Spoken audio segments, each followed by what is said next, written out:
آیت نمبر 50 میں حضرت آدم علیہ السلام کو فرشتوں کے سجدہ، ابلیس کی نافرمانی اور شیطان اور اس کی ذریت کے انسان کے دشمن ہونے کا بیان۔ آگے پھر ذکر شروع ہو جاتا ہے حضرت موسیٰ علیہ السلام اور حضرت خضر علیہ السلام کا۔ یہ لفظ خضر بھی ہے اور خضر بھی ہے، یہ دو تین طریقوں سے پڑھا جاتا ہے۔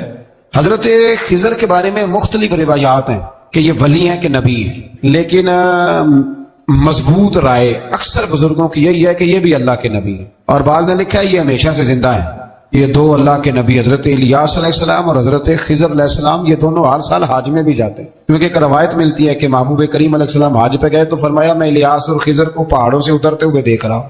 تو جن کو اللہ نے کھلی آنکھیں دی ہوتی ہیں پھر انہیں زیارت بھی ہوتی ہے، انہیں یہ نظر بھی آتے ہیں۔ حضرت خضر علیہ السلام کو اللہ نے علم لدنی عطا فرمایا۔ یہ علم لدنی اللہ جس کو اپنے پاس سے عطا کر دے اس کو علم لدنی کہتے ہیں۔ حضرت موسیٰ علیہ السلام ایک دن تقریر کرتے ہوئے کسی نے پوچھا کہ آپ سب سے بڑے عالم ہیں، فرمایا الحمدللہ۔ اللہ کریم نے فرمایا نہیں ہے موسیٰ کلیم آپ سے بڑے بڑے بھی ہیں، ہمارے یہاں مسئلہ ہے پا نہ پڑی، اور لوگ مناظرہ کرنے آتے ہیں۔ کئی دفعہ لوگ نا مسئلہ بتاتے ہیں تو میں کہتا ہوں جناب آپ نے بتا دیا کہ اب آپ نے حکم کرنا ہے۔ کبھی کبھی کچھ لوگ ایسی باتیں کرتے ہیں وہ جی آپ ایک بندے کا نام لیتے ہیں ذکر کرتے ہیں، تو میں نے کہا چلو ہم نے بھی کہیں کچھ پڑھا ہی ہوگا نا تبھی تو ذکر کرتے ہیں، لیکن جو آتے ہیں نا لوگ وہ مشورہ تمہارے دور میں ہے نہیں، جس نے جو لائن پڑھ لیا وہ اس میں پکا ہو گیا، سارا نہیں نہ پڑھا، سارا پڑھے پھر بات سمجھ میں آتی ہے۔ حضرت موسیٰ کلیم اللہ کے نبی ہیں اور کیا بات ہے ان کی، اور یہ بھی اللہ کا فضل ہوا حضرت موسیٰ نے یہ بات کی تبھی تو ہمیں اتنی شاندار حکمتوں کے پھول ملے، یہ بھی حضرت موسیٰ کا ہی کمال ہے۔ تو حضرت موسیٰ نے کہا کہ اے اللہ وہ جو مجھ سے بڑا ہے عالم ہے وہ کہاں ملے گا جس سے میں حکمت کی بات سیکھوں؟ تو فرمایا جہاں مجمع البحرین ہے نا دو دریا ملتے ہیں وہاں وہ ملے گا۔ حضرت موسیٰ کلیم سے اللہ نے فرمایا کہ جاؤ جہاں دو دریا ملیں گے نا وہاں تمہیں وہ شخص ملے گا۔ تو یا اللہ میں کس طرح؟ فرمایا زادرہ ساتھ لے جاؤ کھانے پینے کا سامان۔ حضرت موسیٰ کلیم لے گئے، مچھلی بھی لے گئے۔ فرمایا یہ مچھلی جہاں تمہارے برتن سے نکل کے دریا میں داخل ہو وہاں دریا میں شگاف پڑ جائے گا، وہاں وہ تمہیں شخص ملے گا۔ حضرت موسیٰ نے اپنے خادم حضرت یوشع بن نون علیہ السلام کو بھی ساتھ لیا، یہ بعد میں حضرت موسیٰ علیہ السلام کے جانشین ہوئے۔ یہ دونوں سفر پہ نکل گئے، ایک جگہ پہ پہنچے جہاں پہاڑ تھا ساتھ دریا بھی تھا، اس کے نیچے آرام کرنے لگے۔ حضرت موسیٰ کلیم سو گئے تو یوشع بن نون علیہ السلام موجود تھے، مچھلی جھٹ سے نکلی دریا میں داخل ہو گئی، وہاں راستہ بھی بن گیا۔ اب اٹھے حضرت موسیٰ کلیم، جب اٹھے تو فرمایا چلو چلے، تھوڑا آگے جا کے فرمایا بھوک لگ رہی ہے کھانا تو نکالو۔ انہیں یاد آیا، کہنے لگے حضور مچھلی تو دریا میں چلی گئی تھی۔ فرمایا تو نے بتایا نہیں، وہی تو ہماری منزل تھی جہاں مچھلی دریا میں گئی۔ پھر وہاں سے واپس آئے قدموں کے نشانوں پہ، وہاں پہنچے جہاں مچھلی گئی تھی، تو وہاں ایک شخص لیٹا ہوا تھا چادر لے کے۔ آپ نے سلام لی تو انہوں نے کہا وعلیکم السلام یا موسیٰ کلیم اللہ۔ تو آپ نے فرمایا آپ کون ہیں؟ فرمایا میں وہی ہوں جس کو آپ تلاش کر رہے ہیں۔ تو فرمایا آپ نے مجھے کیسے پہچانا؟ فرمایا جس رب نے تمہیں بھیجا ہے نا اس نے ہی مجھے بتایا ہے کہ موسیٰ آ رہے ہیں۔ اب حضرت خضر نے جو کچھ فرمایا وہ بڑا شاندار ہے۔ فرمایا موسیٰ کچھ باتیں ایسی ہیں جن کا آپ کو علم ہے اور مجھے نہیں، اور کچھ ایسی ہیں جن کا مجھے علم ہے اور آپ۔ اللہ اکبر، یہ کبھی ہماری سمجھ میں بات آ جائے، یہ کبھی سمجھ میں آ جائے، کچھ باتیں ایسی ہیں جس کا مجھے علم ہے، اور یہ بڑے بڑے سیانے بندے نہیں مانتے، بڑے بڑے میں عالم ہوں جی، تو آپ عالم ہیں میاں ایک شعبے کے، لیکن بہت سارے دنیا میں شعبے ہیں نا، دین کے عالم کا درجہ سب سے بڑا ہے، لیکن قانونی مشاورت کرنی ہے تو آپ وکیل سے کریں، گاڑی کے بارے میں پوچھنا ہے تو کسی مکینک سے پوچھیں، لیکن آپ بن کے نہ بیٹھ جائیں۔ فرمایا جس کا آپ کو علم ہے مجھے نہیں، اور جس کا مجھے علم ہے ان میں سے آپ کو نہیں۔ تو کہا میں پھر آپ کے ساتھ رہنا چاہتا ہوں اور میں وہ سیکھنا چاہتا ہوں جو آپ بتا رہے ہیں۔ تو حضرت خضر فرمانے لگے صبر کر لیں گے میرے ساتھ، یہ سب سے مشکل کام ہے، یعنی ہر بات کی تو یہاں لوگوں کو وضاحت چاہیے، کھانسے بھی تو آپ کو بتانا پڑے گا کھانسے کیوں، ہنسے بھی تو آپ کو بتانا پڑے گا ہنسے کیوں۔ بھئی بزرگ ہیں، بزرگوں کی باتوں میں حکمتیں ہوتی ہیں، لیکن ہم حکمت کی طرف جانے کو تیار نہیں ہوتے، ہمیں تو فوری طور پہ جواب چاہیے، حل چاہیے۔ حضرت موسیٰ علیہ السلام جناب خضر کے ساتھ چلے، فرمایا صبر کروں گا، میں چلتا ہوں آپ کے ساتھ۔ دریا کے قریب گئے کشتی میں بیٹھنے کے لیے، تو کشتی والوں نے حضرت خضر کو پہچان لیا، بغیر کرائے کے سوار کرایا، اور جب پار اترنے لگے تو حضرت خضر نے کشتی کا ایک تختہ ہی توڑ دیا۔ حضرت موسیٰ کہنے لگے یہ آپ نے کیا کیا؟ انہوں نے نیکی کی، آپ نے تختہ توڑ دیا۔ فرمایا آپ کو کہا تھا نا آپ نے صبر نہیں کرنا۔ فرمایا چلو میں صبر کروں گا۔ تھوڑا آگے گئے تو ایک نوجوان لڑکا، ابھی چھوٹی عمر ہے، وہ ملا۔ حضرت سیدنا خضر علیہ السلام نے اسے قتل ہی کر دیا۔ فرمانے لگے آپ نے قتل ہی کر دیا؟ ایک قرآن مجید ہے بھائی، میں کبھی کبھی سوچتا ہوں یہ ہم کسی درویش کی بات سناتے تو بندے ہٹ جاتے، فتوے نکلتے کہ نہ نکلتے؟ میرا خیال ہے ہر مسجد سے نکلتے، اور فتوے ایک ایک جتنے مسجد میں نمازی ہوتے سب کے ہاتھوں میں فتوے ہوتے۔ قتل کر دیا، قتل ہی ہو گیا بندہ۔ تو حضرت سیدنا موسیٰ علیہ السلام فرمانے لگے آپ نے قتل ہی کر دیا. فرمایا میں نے کہا تھا نا آپ نے صبر نہیں کرنا. آپ فرمانے لگے چلو اگر اب میں بولا نا تو بے شک آپ مجھے علیحدہ کر دیجیے گا. حضرت موسیٰ کلیم اب بولا تو علیحدہ کر دے. ایک بستی میں داخل ہوئے, بستی کے لوگوں سے پانی مانگا تو انہوں نے پانی بھی نہ دیا, آرام کرنے کو جگہ بھی نہ دی. پر وہاں ایک دیوار گر رہی تھی, حضرت خضر علیہ السلام نے سیدھی کرنی شروع کر دی. ساری دیوار بنائی تو حضرت موسیٰ کہنے لگے کن لوگوں کی خدمت کر رہے ہو جنہوں نے پانی بھی نہیں دیا, جنہوں نے پانی تک نہیں پوچھا. فرمانے لگے بس بھیا آپ نے وعدہ کیا تھا کہ آپ بولیں گے تو بے شک علیحدہ کر دینا. آپ بولیں اب آپ کا اور میرا ساتھ زیادہ نہیں چل سکتا. آپ بولیں جو بول پڑے نا غلامی کرے تو رستے لمبے چلتے ہیں, اور جو بولے نا جس کو وضاحتیں چاہیے ہو وہ غلام نہیں ہوتا, اس کے ساتھ پھر باتیں لمبی. تو آنکھ بند کر کے چل. آزم جاتے لائیے ہی نہ تجھے لائیے تھے, اور پھر آنکھ بند کر کے پیچھے چل کے بات ختم ہو گئی. حضرت خضر علیہ السلام نے جب کہا نا کہ اب آپ کا وعدہ ختم ہو گیا, فرمایا میں آپ کو جانے سے پہلے حکمت بتاتا ہوں. یہ وہ علم ہے جو اللہ نے مجھے اپنے پاس سے عطا فرمایا ہے. یہ وہ ہے جو علم لدنی ہے. کہا جناب کیا مطلب؟ فرمایا وہ جو میں نے تختہ توڑا تھا نا تو یہ مسکین بچے ہیں جن کی کشتی تھی, تو دریا کے اس پار بادشاہ کھڑا تھا, وہ جو صحیح صحیح کشتیاں ہوتی تھی قبضے کر لیتا تھا, اور جو تھوڑی سی ٹوٹی پھوٹی ہوتی تھی نا وہ چھوڑ دیا کرتا تھا. تو میں نے تھوڑی سی کشتی ان کی اس لیے توڑ دی ہے تاکہ دیکھے گا تو چھوڑ دے گا, اس لیے میں نے بھلا کیا ہے.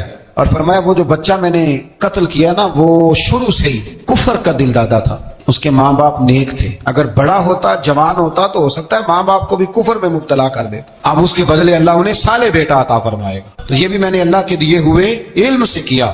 اور فرمایا یہ جو دیوار میں نے نبی ہو کے یا ولی ہو کے مزدوری کر کے دیوار بنائی ہے نا, اللہ اکبر. فرمایا یہ دیوار عام لوگوں کی نہیں, یہ یتیم بچوں کا خزانہ ہے دیوار کے نیچے. یہ گر جاتی تو خزانہ ظاہر ہو جاتا, اور بچائی اس لیے ہے کہ وکانا ابوہما صالحا, ان بچوں کا باپ نیک آدمی تھا. ان کا باپ قاضی ثناء اللہ صاحب پانی پتی فرماتے ہیں ڈائریکٹ باپ نہیں تھا, 7ویں نسل میں جا کے باپ بنتا تھا. سن لیں یہ بھی بات, ایک بندہ نیک ہو تو اس کی 7 نسلوں تک رب خزانوں کی بھی حفاظت فرماتا ہے. اب آپ اندازہ فرمائیں کہ بات کتنی دور تک جاتی ہے. بزرگوں کی باتوں میں نا حکمتیں ہوتی ہیں, دانائیاں ہوتی ہیں. یہ طریقت کے جو لوگ ہوتے ہیں انہیں سبق یہ دیا جاتا ہے کہ آمنا وصدقنا, ماننا ہے اور تصدیق کرنی. ہمارا معاملہ یہ ہے کہ یہاں وضاحت دینی پڑتی. وہ جی وہاں کیا ہوا تھا, وہ جو گاڑی آپ کے پاس ہے تو وہ کہاں سے آئی, تو وہ جو کل آپ نیا جوڑا پہن کے آئے تھے تو وہ کدھر سے آیا. تو جو لوگ وضاحتیں مانگتے ہیں وہ اپنے نہیں ہوتے, ان کا غلامی کا رشتہ نہیں ہوتا. حبیب اور ہوتا ہے, شریک اور ہوتا ہے. شریک وضاحتیں مانگتے ہیں, حبیب محبت کرتے ہیں. ہمارا آج سب سے بڑا المیہ یہ ہے, سب سے بڑا, کہ ہم کسی حکمت کے تحت کوئی بندہ اگر کوئی کام کر رہا ہے تو مجبوری ہے کہ ہمیں وہ حکمت بتائی جائے. ایسا نہ کریں. یہ طریقہ حضرت غوث اعظم رضی اللہ تعالیٰ عنہ, حضور غوث پاک رضی اللہ تعالیٰ عنہ کو ایک شخص ملنے آ گیا. ملا علی قاری نے لکھا ہے, آپ کے ایک مرید نے کہا چل میرے پیر سے ملنے. کہنے لگا میں نہیں جاتا ملنے کسی پیر شیر سے. کہا نہیں آؤ تو صحیح. وہ آیا نا تو اس نے دیکھا کہ 50 گھوڑے عربی نسل کے کھڑے ہیں غوث پاک کے دروازے, موٹے تازے چوڑے عربی نسل کے گھوڑے. اس کے دل میں خیال آیا, کہنے لگا یار سواری کے لیے اگر رکھے ہیں تو ایک بھی کافی تھا, 50 کی کیا ضرورت تھی. اللہ اکبر. اب واقعی 50 کھڑے تھے, مرید کے پاس جواب بھی کوئی نہیں تھا. کہنے لگا یار پتا مجھے بھی کوئی نہیں, لیکن حضرت صاحب نے رکھے ہیں تو حکمت ضرور کوئی ہوگی. اللہ اکبر. وہ چلے گئے واپس. وہ روز تنقید کرتا, کیسا تیرا پیر ہے 50 گھوڑے رکھے ہوئے, کیسے تیرا پیر ہے 50 گھوڑے رکھے ہوئے. کچھ دن گزرے تو ملا علی قاری کہتے ہیں وہ اعتراض کرنے والے کے پیٹ میں کوئی تکلیف ہوئی, بغداد کے سب سے بڑے طبیب کے پاس گیا. اس نے کہا تیرا تو جگر تباہ ہو گیا ہے, عربی نسل کا ایک گھوڑا چاہیے, اس کو ذبح کریں گے, اس کا جگر نکالیں گے, اس کی دوائی بنا کے تجھے کھلائیں گے, اور 50 گھوڑے ہوں گے تو بچے گا. اب پریشان ہو گیا, کہنے لگا گھوڑے ہیں تو صحیح, پر جو میں حال کر رہا ہوں گا گھوڑے تو نہیں ملیں گے, میرا تو جوتوں والا کام ہے, وہ شاید مل جائیں.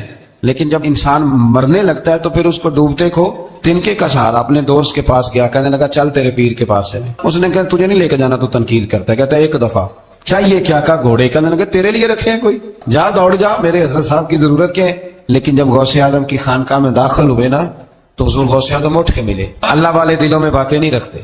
ماتھا چوما اور فرمانے لگے میاں تو ایک دن نا میری گلی سے گزر رہا تھا تو میری تیرے اوپر نظر پڑی, تو مجھے نظر آیا تو بیمار ہوگا, اور تیرا علاج عربی نسل کے 50 گھوڑوں کی وجہ سے ہوگا, تو میں نے تیرے لیے لا کے کھڑے کیے ہوئے ہیں, تیرے لیے ہی کھڑے کیے ہیں. تو نہ گھر بھی لے جانے کی ضرورت نہیں, چارہ بھی میرے مرید ہی ڈال دیا کریں گے. تو اس طرح کرنا, روز آنا ایک گھوڑا لے جانا, پھر اگلے دن آنا تو دوسرا.